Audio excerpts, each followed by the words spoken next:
The $100 Startup, cries Guillebeau. Prologue, Manifesto, a short guide to everything you want. Imagine a life where all your time is spent on the things you want to do. Imagine giving your greatest attention to a project you create yourself, instead of working as a cog in a machine that exists to make other people rich. Imagine handing a letter to your boss that reads, "Dear boss, I am writing to let you know that your services are no longer required. Thanks for everything, but I will be doing things my own way now." Imagine that today is your final day of working for anyone other than yourself. What if, very soon, not in some distant, undefined future, you prepare for work by firing up a laptop in your home office, walking into a storefront you opened, phoning a client you trust you for helpful advice, or otherwise doing what you want instead of what someone tells you to do. All over the world, and in many different ways, thousands of people doing exactly that. They are rewriting the rules of work, becoming their own bosses, and creating a new future.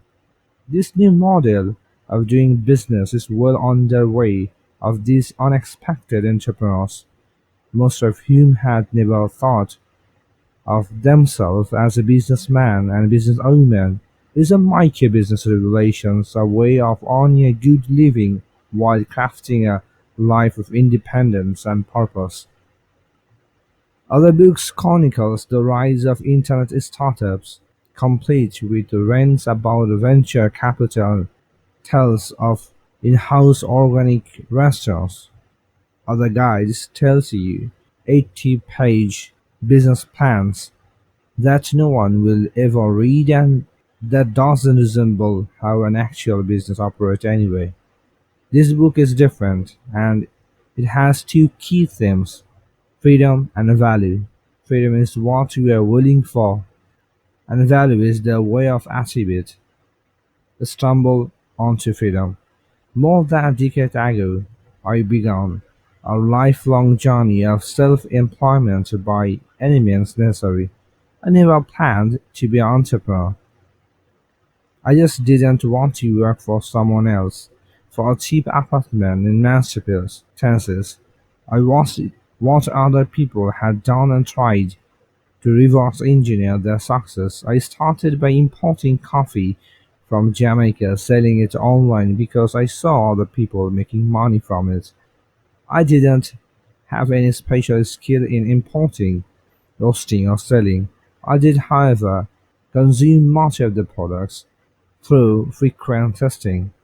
If I needed money, I learned to think in terms of how I could get what I needed by making something and selling it, not by cutting costs elsewhere or working for someone else.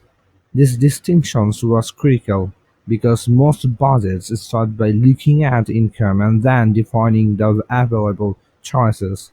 I did it differently, starting with a list of what I wanted to do and then figuring out how to make it happen. The income from the business did not make me rich, but it paid the bills and brought me something much more valuable than money: freedom.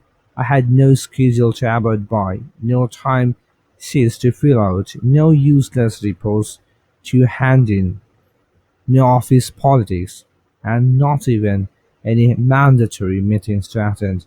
I spent some of my time learning how a real business works, but I did not let it interfere with a busy schedule of reading in cafes during the day and volunteering as a jazz musician at night.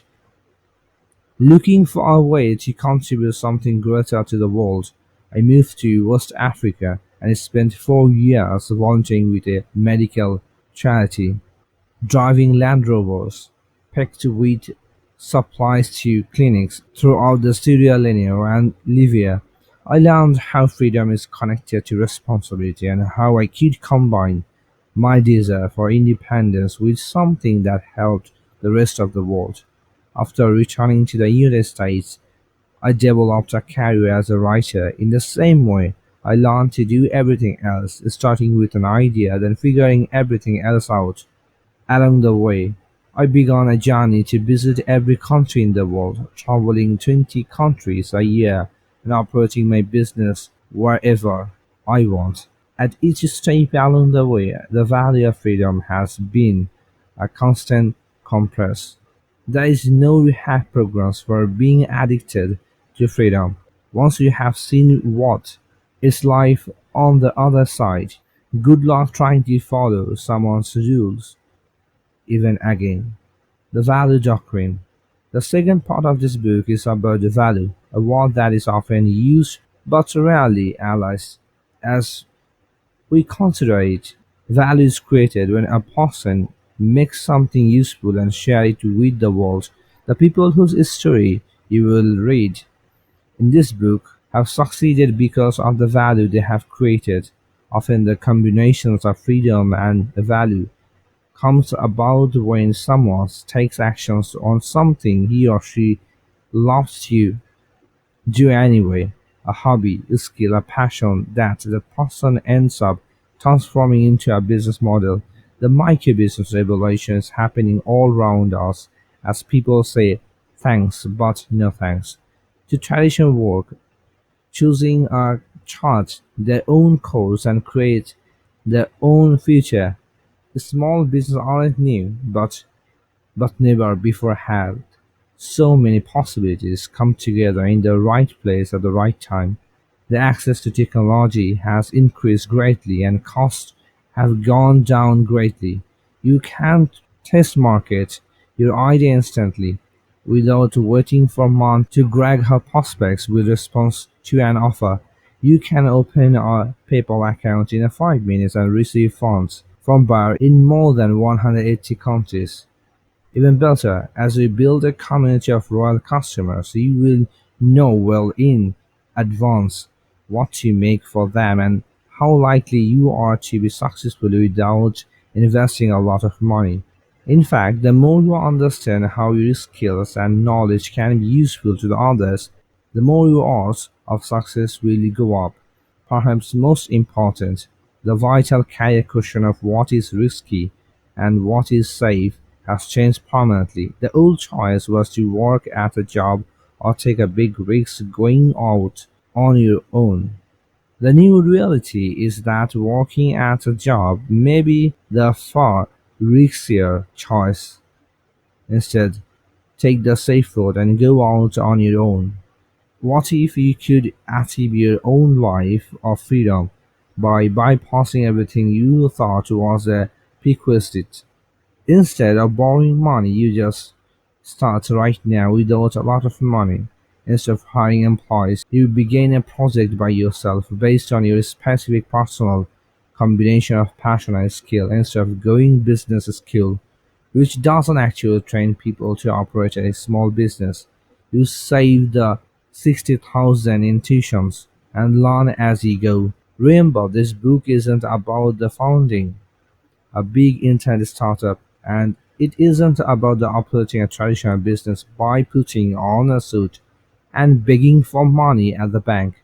Instead, it's the account of people who found a way to live their dreams and make a good living from something they care deeply about.